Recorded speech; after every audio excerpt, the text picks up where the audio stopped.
माऊली ज्ञानेश्वर महाराज की जय, जगद्गुरु संत तुकाराम महाराज की जय, स्वामी समर्थ महाराज की जय।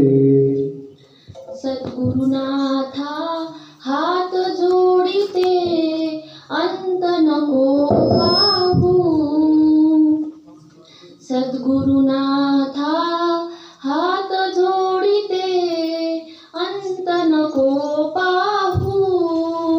उकलुनी मनीचे हित बुज सारे, उकलुनी मनीचे हित बुज सारे। वद कवना दाऊ, वद कवना दाऊ।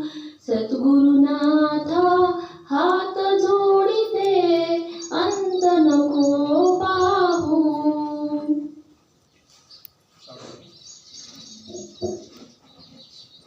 मला तुम्ही जर आता सुंदर ते ध्यान पूर्ण अभंग जर म्हणायला सांगितला तर सुद्धा मला म्हणता येणार नाही। मला फक्त आता इथं भाऊंनी बसवलंय म्हणून मी बसलेले। आपण जर एखादा आजारी पेशंट आहे आणि तो जर डॉक्टरकडे जर गेला, एकदम सिरियस आहे तो, तर डॉक्टर त्याला म्हणतात तुझ्या शरीराने जर तुला साथ जर दिली तर तू जगशील। म्हणजे आपल्याला डॉक्टर सुद्धा सांगते की तू वेगळा आहे आणि तुझं शरीर वेगळं आहे। म्हणजे आपलं शरीर सुद्धा आपलं नाहीये हे आपल्याला डॉक्टर सुद्धा सांगते ते।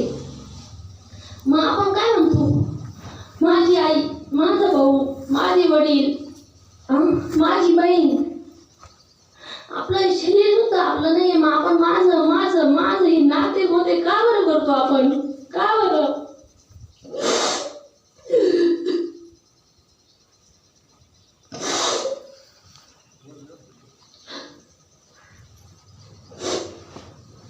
आपलं कोण आहे? आपले फक्त सद्गुरू आहे। आणि भाऊंनी दिलेला आपल्याला नामस्मरणाचा प्रसाद हा फक्त आपला आहे। इथं येऊन फक्त आपल्या सद्गुरूंना आपलं म्हणायचं, आपल्या आई वडिलांना नाही, भाऊ बहिणीला नाही, कुणालाच नाही। आपल्याला हे डॉक्टर सांगते, डॉक्टरांवर तर सगळ्यांचाच विश्वास असतोय ना। आपल्याला काय बरं कळत नाही, आपण काय बरं म्हणतो नुसतं माझं माझं माझं। फक्त सद्गुरू आपले, सद्गुरूचं नाव स्मरण आपलं आहे। आणि भाऊंनी एकदा आपलं नाम दिलं की ते नाम जपायचं। मी 8वीला असताना आमच्या घरी संजू भाऊ आले।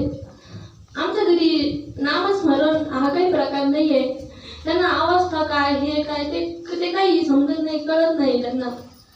पण माझ्या दीदीचं लग्न झालं प्रदीप सोबत आणि ते एका संजू भाऊंना आमच्या घरी घेऊन आले होते। तेव्हा मी 8वीला होते। तेव्हा संजू भाऊ म्हणले उंदीर जर मेला तर आपण त्याला घरात ठेवत नाही, का बरं? आपल्याला वास येतो ना, मांस असतं ना ते फक्त। मग आपण मांसाहार करतो, आपण जे खातो मग ते आपल्या आपण हृदय मंदिरात कसं काय ठेवतो असं संजय भाऊ म्हणले। मग तेव्हाच वाटलं अरे खरंच हे तर खरं बोलते। तेव्हापासून खाणं पिणं सोडलं। त्याच्यानंतर 10वीला असताना भाऊंनी अनुग्रह दिला। म्हणजे मध्ये 2-3 वर्षाचा काळ गेला। आपल्याला वाटतं ना परमार्थ सोपा आहे, काय नाही जायचं, भाऊंनी दिलेलं नाम घ्यायचं, कधी नाही भेटत ते, वेळ लागतो त्याला। मग भाऊ म्हणले की खूप नामस्मरण करायचं, खूप नामस्मरण करायचं।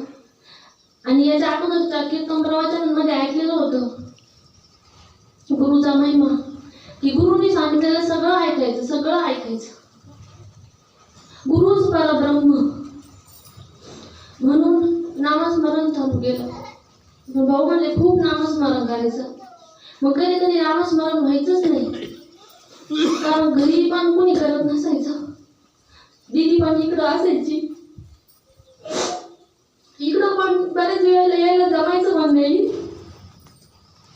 पण कुणाच्या तरी मागं लागून त्यांना घेऊन यावं लागायचं इकडं दर्शनाला भाऊंच्या। भाऊ म्हणले खूप नामस्मरण करायचं। एक दिवस असंच कुंती मातेचा एक श्लोक हाती लागला. तो वाचला, त्याचा मराठीचा अर्थ शोधला. त्यात होतं, कुंती मातेनं श्रीकृष्णाकडं वरदान मागितलं होतं. श्रीकृष्ण म्हणाले, कुणाला काय पाहिजे ते मागा. कुंती मातेनं मागितलं, मला खूप दुःख दे, खूप दुःख दे. तर तिला माहित होतं दुःख आल्यानंतर ती देवाला विसरणार नाही. दुःख असलं तरच आपण देवाला बोलवतो ना. सुखात कुठं आपल्याला देवाची आठवण येते का? नाही येत. दुःख असलं बघा किती पटपट पटपट आपण देवाचं नाव घेतो. मग मी पण आतून कळकळीने माझ्या सद्गुरूला, माझ्या भगवंताला हाक मारली. म्हटलं, मला पण खूप दुःख दे, खूप दुःख दे मला. कारण मग नामस्मरण वाढत ना. भाऊंनी सांगितलं होतं ना, नाम घ्यायचं, तू खूप नामस्मरण करायचं. पण मग करायचं मग कसं? मग दुःखाच्या मार्गातून जर नामस्मरण होतं तर भगवंताला म्हणलं, मला खूप दुःख दे, तू खूप दुःख दे. मग माझं नामस्मरण वाढत खूप. कारण मला माझ्या सद्गुरूंनी सांगितलं आहे खूप नामस्मरण करायचं म्हणून. पण तेव्हा 16-17 वर्षाचं वय. दुःख म्हणजे काय माहित नव्हतं तेव्हा. तिथून पुढं जसं पुढं वर्ष वाढत गेले, मग नंतर काय लागलं दुःख म्हणजे काय अर्थ. पण मग जेव्हा दुःख येते तेव्हा मला नामस्मरण करायची गरज नाही पडत. कारण माझे सद्गुरू मला माझ्याकडून नामस्मरण आपोआप करून घेतात. मी नाही करत, माझे सद्गुरू करतात. ते माझ्याकडून करून घेतात नामस्मरण.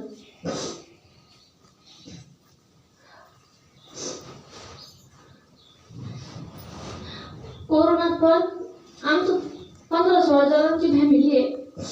त्यातले 5 जण पॉझिटिव्ह निघले. मम्मी पप्पा दोघं पण पॉझिटिव्ह होते.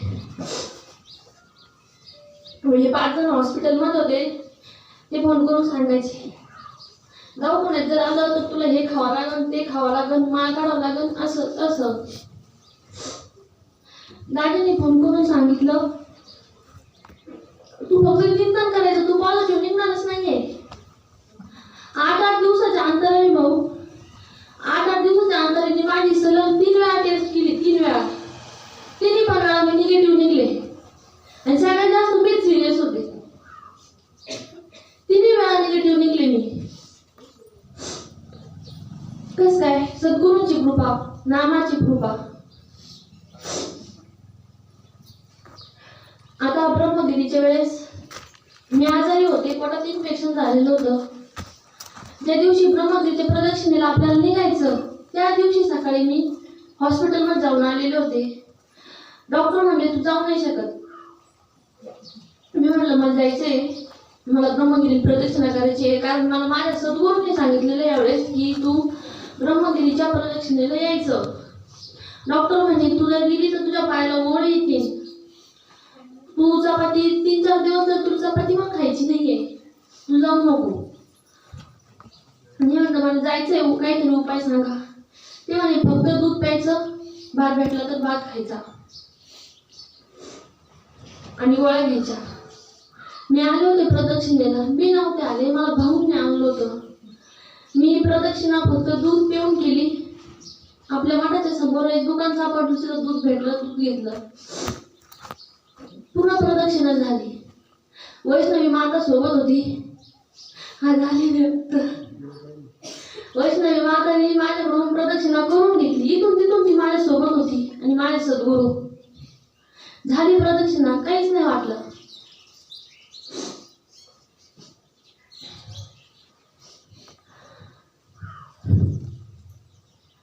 आज सगळेजण एवढे कीर्तन प्रवचन करणारे, एवढे महात्मे समोर बसलेले, मी काय बोलणार? सगळं तर त्यांनी सांगितलंय. कारण परवानगी काही विषयात मी अजून अंगणवाडीतच आहे ना. मी अजून मोठी झालेच नाही ना. मग अंगणवाडीतलं बाळ बोलून बोलून किती बोलणार ना.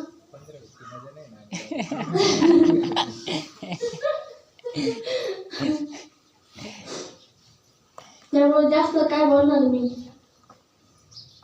फक्त एवढंच सांगते, इथं या पृथ्वी तलावर आपलं कोण असेल तर फक्त आपले सद्गुरू आणि आपल्या सद्गुरूने आपल्याला दिलेलं नाम. मी तुम्हाला या गोष्टीची साक्षी देते, तुमचं इथं कुणीच नाहीये. तुम्ही म्हणत असं मी माझं ते माझं ते माझं ते माझं, फक्त दुःखच येणार आहे तुम्हाला त्याच्यातून, बाकीचं काहीच नाही येणार, फक्त दुःख फक्त दुःख. मी 4थीला असताना माझी आजी वारली. सगळे इतके रडायचे इतके रडायचे इतके रडायचे. मी म्हणायची इतके कसं रडते हे, बरं ठीक आहे यांना दुःख झालं इतके रडते हे. पण 1-2 दिवस गेले, त्या बाया जेवायच्या तोड म्हणून ते जेवायच्या मस्त व्हायचं आपलं. आणि मग दुसरा पाहुणे आले मग कुणी त्यांच्या काय म्हणून बरं चढायच्या. म्हणलं मग यांना जर आतापर्यंत इतकं दुःख झालं होतं तरी त्यांना मग त्याचं दुःख तेव्हा जर भान हटलं मग जेवायच्या वेळेस त्यांना भान कसं काय आलं ना. मग यांचं दुःख कुठे गेलं होतं इतके वेळ. हा इतकं जर त्यांना जर दुःख झालंय तर हा काय प्रकार आहे मला असं वाटायचं 7वी-8वी पर्यंत. मला भजन ऐकायला खूप आवडायचं. दुसरी एक आजी माझी 2 आजी मला तिचं नाव इंद्रायणी होतं. ती भजन कीर्तन करायची वाऱ्या करायची तिच्याकडं नामाचा विषय होता. मग तिच्यासोबत जायचे मी. मला असं वाटायचं हे दुःख कुठून येतं हे दुःख नेमकं. आता अपंगांना भुगलेल्या लोकांना किती दुःख आहे बघा ना. मग मला असं वाटायचं यांना हे दुःख नाही झालं पाहिजे. ते गेलेला माणूस आहे मला त्याचं दुःख नाही वाटायचं वारलेल्या माणसाचं. जे बाकी केलं ना त्यांच्या आवाज बघून मला त्यांचं दुःख व्हायचं. अरे यांचं किती दुःख झालंय, तो निवृत्त झाला ना तो गेला बिचारा. हा आता 7-8 महिने झाले माझे सगळे चुलते वारले. त्यांना एकच मुलगी आहे. तिच्या आईला संधिवात आहे, फार काही काम वगैरे जमत नाही. मग नाना वारले आणि सगळं म्हणायचे की अजून पुरीचं लग्न राहिलं होतं, तू राहायला पाहिजे होतं, बायकोचं हे असं. मग सगळे म्हणायचं आता आम्ही कसं राहणार, तुम्ही गेले नाना तुम्ही गेले नाना. निदान त्यांना पॅरालिसिसचा अटॅक आला होता, निदान तुम्ही बाजीवर पडून जरी झोपून राहिले असते आम्ही तुमचं सगळं केलं असतं जागेवर, पण तुम्ही राहायला पाहिजे होतं. म्हणजे बघा आवड किती स्वार्थी आहे बरं. हा आपलं लग्न राहिलं, आपलं चुलतीचं दुःख आहे, आपल्यासाठी आपण त्यांना म्हणतो तुम्ही बाजीवर पडून राहिले असते तरी जमलं असतं. म्हणजे त्यांना दुःख झालं तरी चालत, पण आपल्यासाठी त्यांनी थांबायला पाहिजे होतं. म्हणजे दुसऱ्याला दुःख द्यायचं आणि आपण आपला स्वार्थ साधून घ्यायचा. आपण असं कामच म्हणत नाहीये जा तुम्ही गेले जा चांगलं झालं, तुम्ही निवृत्त झाले या सुखदुःखाच्या भोपाशातून, असं कोणीच म्हणालं नाही. सगळे नुसते रडते ते थांबायला पाहिजे होतं थांबायला पाहिजे होतं असं म्हणते ते.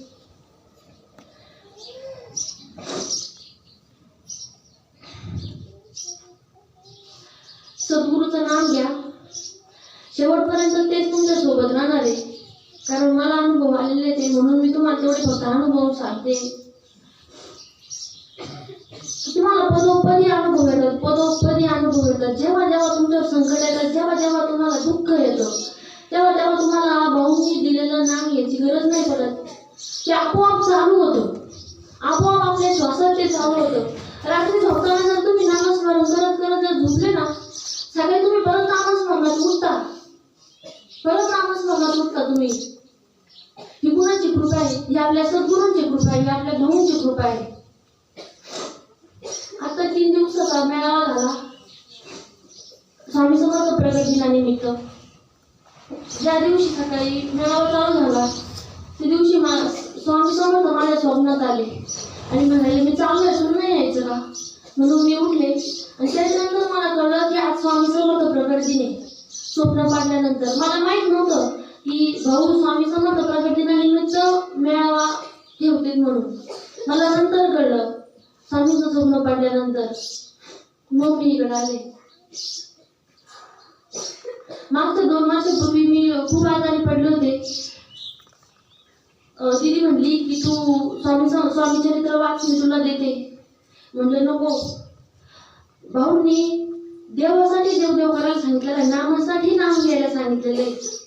आतापर्यंत मी नामासाठीच नाम घेतलेलं आहे. मग मी माझा आजारपण बरा हो म्हणून मी का बरं स्वामी चरित्र वाचू.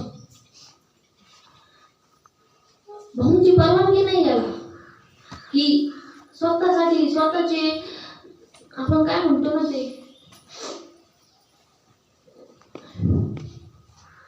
देवाला लालच द्यायचा की मी स्वामी चरित्र वाचते आता, मग माझा आजार बरं कर. ते 4-5 दिवस त्याच्यावर विचार केला की कसं वाचायचं, आता कसं वाचायचं. आणि अगोदर मला स्वामींचं काहीच माहिती नव्हतं. मला फक्त एवढं माहिती होतं स्वामी समर्थ आहेत आणि खूप लोक त्यांची भक्ती करतात. मी आतापर्यंत कधीच एका देवाची भक्ती करत नव्हते, कारण ते म्हणतात ना, भक्ताला फिरायला आवडतं. तशी मी फिरत होते, त्या देवाकडून त्या देवाकडं, त्या देवाकडून त्या देवाकडं. कारण मला असं वाटतं सगळ्यांमध्ये एकच आत्मा आहे, बरं ठीक आहे, पण मग श्रद्धा एका ठिकाणी पण राहिली पाहिजे ना. निधी म्हणे वाच वाच वाच, निधी म्हणे देव पण आपल्याला दुःख त्यासाठी देत असतो की आपण देवाचं नाव घ्यावं. म्हणून मग मी स्वामी चरित्र वाचलं. त्यानंतर मी पूर्ण बरी झाले. त्यानंतर मग स्वामींचे मला अनुभव यायला लागले पदोपदी. त्यानंतर मग कळालं की ह्या अगोदर भाऊंवर पण स्वामींचा महिमा आहे. भाऊ गुरुवाई हे सगळं स्वामी समर्थच करत होते. म्हणजे 7-8 वर्ष झाले मला अनुग्रह घेऊन. आतापर्यंत मी फिरतच होते ना, म्हणजे फिरून फिरून मी आताची भाऊपर्यंत पोहोचले. स्वामी समर्थांनंतर परत भाऊपर्यंत पोहोचले आताची. म्हणून वैष्णवी पण म्हणली, ब्रह्मगिरीला प्रदक्षिणेला गेलो होतो तेव्हा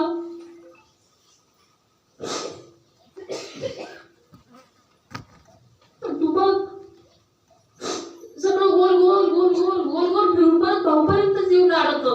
म्हणलं हा बरोबर आहे.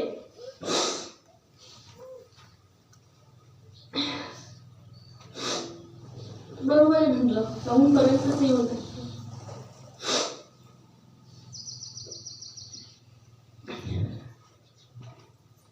यापेक्षा माझ्याकडे जास्त सांगण्यासारखं काहीच नाहीये, कारण मला येतच काही नाही. मला फक्त माझे सद्गुरू माहिती आहे आणि सद्गुरूंनी दिलेलं नाव माहिती आहे, बाकी कोणाला काहीच माहिती नाही. पुंडलिकावरद विठ्ठल श्री ज्ञानदेव तुकाराम.